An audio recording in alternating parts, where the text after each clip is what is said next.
కర్ణాటకలో కన్నడ భాషలో మాట్లాడలేదని ఒక ఎయిర్ ఫోర్స్ అధికారి మీద దాడి చేసినటువంటి ఘటనకి సంబంధించి ఇప్పుడు ప్రభుత్వం దాడి చేసిన వాళ్ళని వెనకేసుకొస్తోంది.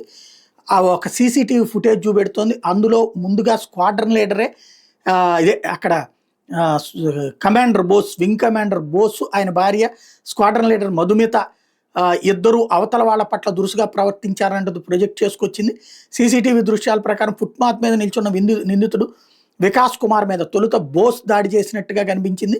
ఆయన ఆపేందుకు వచ్చిన వాళ్ళ మీద కూడా దాడికి పాల్పడ్డట్టు రికార్డ్ అయింది. అయితే ఈ దాడి కేవలం వింగ్ కమాండర్ లక్ష్యంగా చేసిన దాడి కాదని పరస్పరం జరిగిన దాడిగా భావిస్తున్నామని పోలీసులు చెప్తున్నారు. దీని మీదన చివరికి ఆ వింగ్ కమాండర్ మీద కేసు పెట్టారు. అయితే ఇక్కడే అసలు విషయం. ఇప్పుడు బోస్ ఒక వీడియో విడుదల చేశారు. అందులో ఆయన ముఖం మెడ నిండా రక్తం కనిపిస్తుంది. పక్కనే ఆయన భార్య కారు నడుపుతోంది. కారులో వెళ్తున్న మమ్మల్ని మా వెనకే బైక్ మీద వచ్చిన వ్యక్తులు అడ్డగించారు. మమ్మల్ని తిట్టడం మొదలుపెట్టారు. మా కారు మీద ఉన్న DRDO స్టిక్కర్ని చూశారు. నా భార్యని తిట్టడంతో తట్టుకోలేకపోయింది. దాంతో నేను కారు నుంచి బయటికి రావడంతో వ్యక్తి కీతో నా ముఖం మీద కొట్టాడు.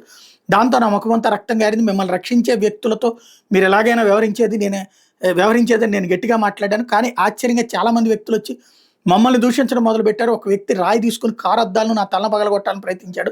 అది నా పరిస్థితి. వెంటనే అప్రమత్తమైన నా భార్య నన్ను పోలీస్ స్టేషన్కి తీసుకెళ్ళింది. ఫిర్యాదు చేద్దామని వెళ్తే అక్కడ ఎట్లాంటి స్పందన రాలేదు. కర్ణాటకలో ఇట్లాంటి పరిస్థితులు ఆశ్చర్యంగా ఉన్నాయంటూ కారులో రికార్డు చేసిన వీడియోని బోస్ పెట్టుకొచ్చారు.